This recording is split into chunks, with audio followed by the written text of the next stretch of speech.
gek oor haar eie Afrika Ondier episode 118. Sergio draai voor die spieël in die ronde, betrag homself met amper afkeur, terwyl nog twee mense krities saamkyk en kommentaar lewer. Lia en 'n man wat homself 'n seamster noem. Sergio is stilletjies bly dat die Willemses gekies het om Bonsai te voet te gaan verken en hy nou hier is om die troupak aanpas seremonie saam met hom en Lia by te woon nie. Die seamster is in ekstase. Hy beduie vir Lia met 'n lyf soos Sergio sin, kan hy vir die man 'n kort tartandjie aantrek en dan sal die meneer se bene mooier vertoon as die meeste vroumense in hulle rokkies sin. Geen wonder hulle gebruik mansbene om sy kouse meer te adverteer nie. Kyk nou net wat hier voor hulle aan die gang is. Met sulke lang bene en 'n man se sop, eet hy byvoorbeeld nooit weer vleis nie. En as hy so aanhou om aan my te vat, klap ek hom so hard deur sy smoel, dat hy nie meer tande oor het om vleis te kou nie, besluit Sergio ergerlik. Stikkerman is nou maar bly dat hy op die langbroek en baadjie gewerk het, wat Lia as voorbeelde ingebring het. Die man hier by hulle is regtig baie lank. Kyk, 'n mens kan altyd afsny, omsoom en korter maak, maar jy kan nooit suksesvol bylas nie. Hy beduie met sy hande en Sergio kus alweer behendig. Magtig, hy's 'n man, nie 'n winkelpop nie. 'n wyse besluit, bestuie seamster stomerig. Hy het homself volmaak van sy taak gekwyt. Die pak pas soos 'n handskoen. Miskien 'n bietjie te veel soos 'n handskoen, dink Sergio in sy stilligheid. Gelukkig is dit net 'n ballroom en ballet baadjie, want hy wil nie 'n by nou passende broek ook dra, wat sy hede, verlede en toekoms vertoon nie.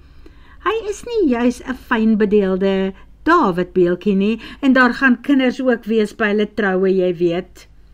Lia wys vir hom dat hy 'n paar maal in die ronde moet draai. Die ronde pand agterflap en swenk swierig agteroor sy boude en Lia klap plesierig hande. O my aarde, dink Sergio, maar as sy daarvan hou, dan sal hy maar, en dan is dit nou sy voorland. Kyk, hy sien uit na die gaste en die ete en die partytjie en die feit dat hy na die tyd vir Lia sy klein vroukie mag noem. Maar dit gaan nie so lekker wees om die middelpunt van almal se belangstelling te wees op daardie dag nie. Die volgende oomblik sit die man wat hom aangetrek het, 'n plat swart hoed met 'n swyerige rand op sy kop. En wie kyk terug na hom vanuit die lang aantrekspieël? Zorro, die einste. Sergio buig effens in Lia se rigting en sê in Portugees, Zorro tot die diens, skone dame. Sy antwoord terug, ja, is dit nie oulik nie, Afrika Ondier, sonder die masker natuurlik, anders gaan ek nie weet met wie ek trou nie. Maar jy dra die hoed net na die tyd by die onthaal. Soms? O nee, miskien moet jy dit voor die tyd by die lokaal ook dra, voordat jy by die lokaal instap, terwyl jy en my pa die gaste ontvang. Dit laat my nou dink, my pa en Manuel moet elkeen ook so 'n hoed kry, en Jesu, o hemel, en sekerlik jou pa en jou swaar ook, om te wys, dit is almal familie. Behoede hom daarvan. 10 hoede, besluit die seamster van klere in dieselfde taal as hulle. Hy sien 'n besigheidsgeleentheid en sê, daar is 'n spesiale prys vir 10 van die hoede en 1 hoed pas al die manne. Binne-in is daar 'n rekband wat maak dat dit nie gaan afval of los sit nie. Jy sal sien groter koppe, kleiner koppe, alle koppe. Lia kyk 'n oomblik verbaas na die Chinese man. Daar praat hy ook vlot Portugees en hier worstel hulle al drie om mekaar in Engels te probeer verstaan. Maar die prys wat hy neerskryf, klink goed en sy aanvaar dit dadelik. En rooi en swart en goudgeweefde serpe vir almal om te wys dat hulle verwant is aan die troupaar, sê die man. Soos wat die bruidegom ons ook gaan dra, maar syne is meer flashy. Spesiale prys weer eens op 10 daarvan. Cool, maak dan asseblief maar 10 daarvan ook. Gee Lia boedel oor. Dit is daarom lekker om nou 'n klein bietjie meer van 'n begroting te hê, met Sergio se baase wat ingewikkelig het om hulle vliegtuigkaartjie na Parys te betaal en die eerste 3 nagte sy hotelverblyf daar in Parys. Terwyl hy wat Sergio is self die vergaderings gaan bywoon en die beleggers moet toespreek, omdat dit die voorwaardes vir die kaartjies is, sal Lia nou 2 volle dae hê om in die loer te spandeer. En Sergio is bly daaroor. Hy gun haar dit. Kan ek nou maar uittrek? Vra hy. Dit is lente in Mosambiek, maar dit word klaar warm in die dag. Dan koel dit eers af na sononder en sonsak is nog 'n uur of wat weg. Die kleremaker staan agter Sergio en trek die baadjie van sy skouers af. Hy hang dit op 'n hanger. Toe vat hy hier en daar aan die hemp. Dit is 'n spierwit langmou hemp met effense pofmoue. Dit reig aan die voorkant toe. Daar's borduursel op, mos op die patroon van Arend se Indiaanse hemp gemaak. Hy hou van die gordel in dieselfde weefmateriaalpatroon as wat die serpe gemaak gaan word, rooi, swart en goud. Sergio besluit dat die hele uitrusting vir hom amper tradisioneel Portugees begin voel. Maar nou ja, dan het hy en Lia mos albei Portugese voorsate. Hy kan nogal dink dat sy ouers waarskynlik daarvan sal hou.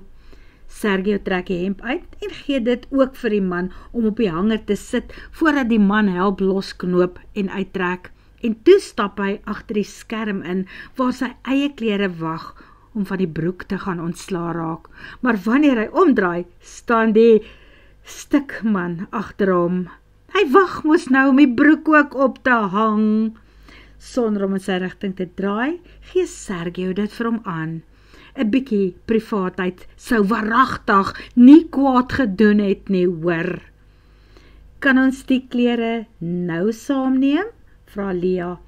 Nee, ons werk eers die laaste nate vas. Ons moet net seker maak dat alles pas, voordat ons finaal stik. Daarna is dit moeilik om los te trek, en bring asseblief weer hierdie man dat hy nog 'n keer kom aanpas. No ways, besluit Sergio. Wel, dit lyk stunning, sê Lia. Kan ons vandag vir jou betaal? Dit is vir my rekening. Sergio is nog besig om sy kakie hemp se knope vas te maak. Toe stap hy agter die skerm uit en gee sy bankkaart. Hy stap vinnig terug om sy skoene te gaan haal, want hier wil hy uitkom. Terwyl hulle later stap om na die Willemses te gaan soek, noem Lia aan hom. Larry het gesê dat indien ons 'n buitefotograaf wil gebruik, sy vir ons dit gratis sal kom doen. Sy sal vir ons 'n video ook maak. Nou nie van die hele seremonie, maar so hier en daar 'n hoogtepunt van die dag. So sal ons hulle na die troue toe nooi. Hoor of ons kan help met koste om hulle hier te kry, en natuurlik wat dit sal kos vir wat sy werk wat sy sal doen. Ek sal haar beslis wil betaal vir die foto's. Dit kos baie geld om so iets te maak. Doen dit gerus, my skat, antwoord Sergio. Hy was bang dat Lia dieselfde fotograaf wil gebruik as Sylvie en Haya. Die ou neem ons foto's op ou grafte en tussen stikkende gebomde merasies. Interessante foto's, sal mense dit waarskynlik beskryf, maar vir hom voel dit asof dit nie hy en Lia is nie. Nee, wat, een portretfotootjie soos daai een van sy oupa en ouma in Portugal, toe hulle in Portugal getroud is, sal heeltemal genoeg wees. As hy nou mooi terugdink aan daardie foto, waarvan sy ouers ook een in hulle huis hier in Tolfo het, kon dit maklik hy en Lia op die foto ook gewees het. Oupa met sy platbol en platrand swart hoed, en ouma met so 'n kantsluier en swart en wit en goue geborduurde tradisionele rok. 'n Swaar rok. Haar donker hare streng agteroor vasgemaak. Lyk soos konsertmense. Sergio het altyd gedink, is troue so erg dat mense moet lyk asof hulle pas van 'n begrafnis af teruggekom het, die einde van 'n gelukkige lewe? 'n Paar jaar gelede sou dit seker vir hom ook gevoel het, asof dit nou die einde van sy eie bestaan op aarde is. Waarskynlik te doen met die feit dat hy nog nie die regte een in daardie stadium ontmoet het nie. Maar van dat Lia in sy lewe is, sien Sergio nou selfs uit na daardie dag waarop hy die strop om die nek gaan kry. Hulle stap na Foo se restaurant toe, waar hulle vir Luca en Larry gaan sit en wag. Hulle bestel solank drinkgoed, want Luca het hulle voor die tyd gewaarsku om met 'n videograaf vir 'n vrou getroud te wees. Haak hulle dikwels op snaakse plekke vas. Hulle gaan nie waarborg hoe laat hulle by die restaurant gaan opdaag nie. En nou dat hy en Lia hulle beter leer ken, kan hulle sien hoekom.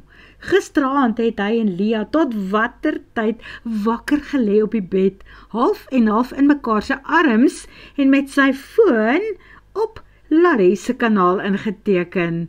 Daar is soveel video's. Hulle het elkeen geniet en hulle is nog nie eens halfpad deur alles nie. Maar van nou af het hulle besluit om niks verder te mis nie en toe sommer dadelik ingeteken. Uiteindelik kom die Willemses daaraan. Bonsai is vir hulle so interessant. Hulle was tot by die sementfabriek en daar het Larry 'n paar potte gekoop en nog 'n paar bestel. Die gastehuise wil elkeen 'n spesiale video van hulle plekke gemaak hê, wat Larry vir hulle gaan doen, en as dit van hulle afhang, spandeer hulle sommer 'n maand hier rond. Maar ongelukkig sal hulle moet teruggaan, maar beslis kom hulle gou weer terug. Wanneer? Oor 'n maand? 5 weke van nou af? Steek Lia haar voelers uit. Ja, ek dink ons sal nogal moet, antwoord Luca en kyk met belangstelling na die drankies wat Kia Foo nou voor hulle neersit. Hulle noem dit kos en drank passing of pairing. Dit is wat Peer ook moes doen. Die chef se tafel, en dit is wat hulle vanaand hier in die Foo restaurant gaan eet. Dit verskaf Sergio die wêreld se genot om te sien hoe baie Luca en Larry die aand saam met hulle geniet, veral omdat sy nie genoeg daarvan kan afneem met haar videokameraatjie nie. En toe Lia die groot vraag vra, sal hulle dalk kans sien om deur te kom vir die troue, is die antwoord dadelik en onomwonde ja. Dit is presies net mooi die tyd waarop Luca self weer 'n oog oor sy buffelkudde sal moet kom gooi.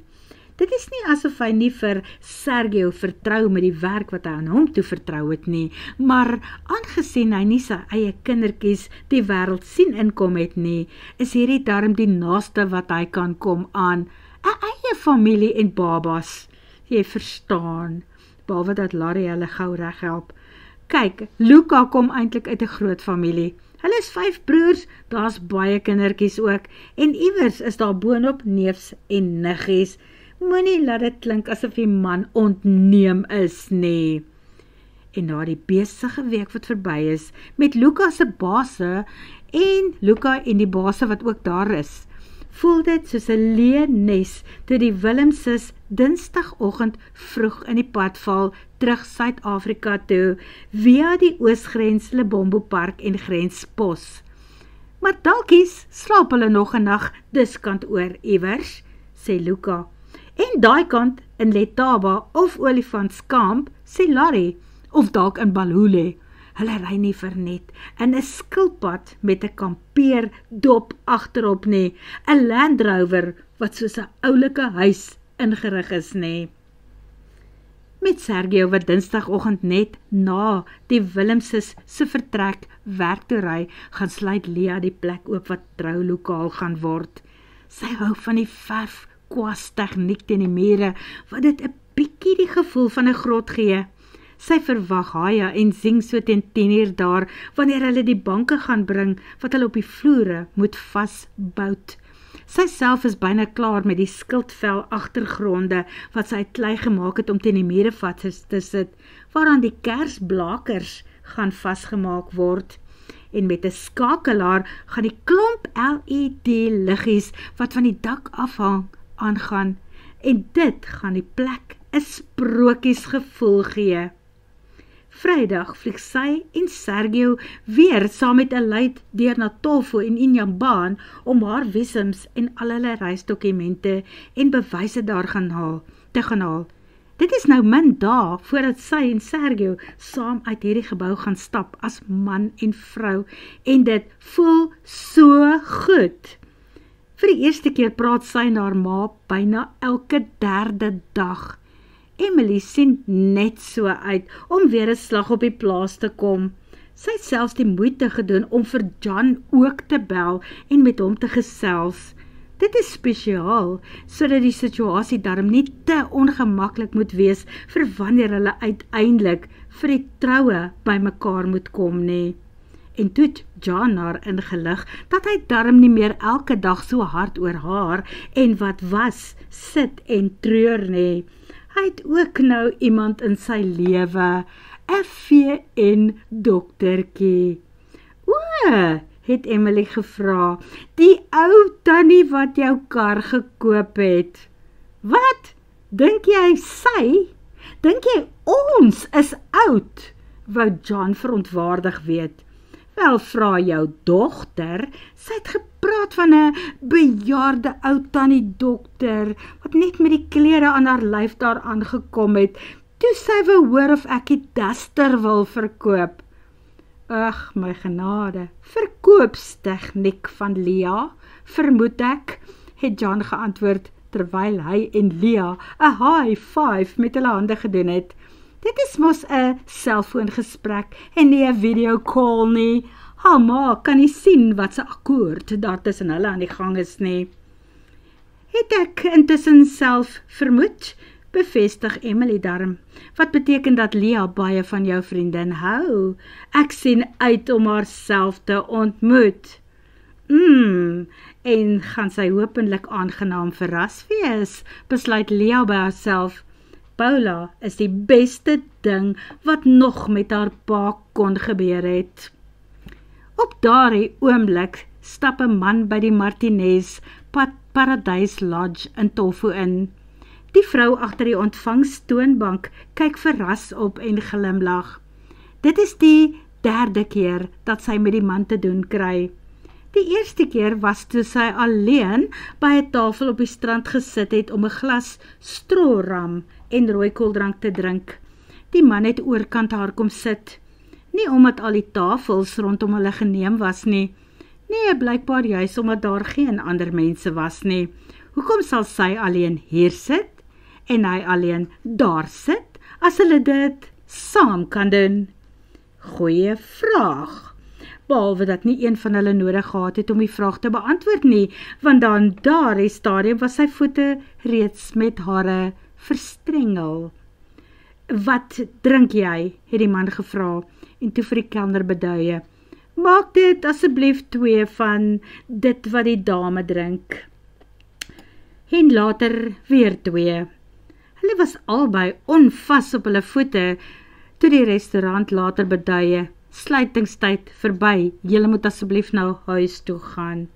En daar waar hulle albei met 'n doef op die grond beland het hy haar vir hom gevat. Net soos wat sy blykbaar daarvan hou. Niks nonsens praat tussenin nie, niks mooi woorde nie, net mooi alles in. En toe was hy eers weg, tot Sondag aand. Hy moes gesien het waar sy bly, want daar was net 'n sagte klop aan die deur, en toe sy oopmaak, staan die man daar.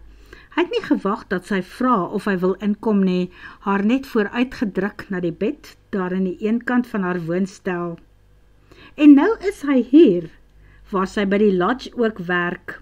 Hy leun teen die muur terug en vra haar, wanneer kom jy van diens af? Ek kan seker al begin gaan, my werkstyd is verby. Hoekom? Vra sy. Want ek dink, ek moet jou vir 'n slag stiek vir 'n ete iewers, verdienste gelewer, jy weet. En verdienste wat nog gaan gebeur in die toekoms, hoop ek. Wel, voordat ons hier wegstap, of wegry om iets te gaan eet, dink jy nie dit is tyd dat ons mekaar se name leer ken nie? Vra sy, en voel hoe die bandjie van haar rok van haar skouer afglij. Sy gee nie om nie, sy doen dit vir effek, en dit het die gewenste uitwerking op die man.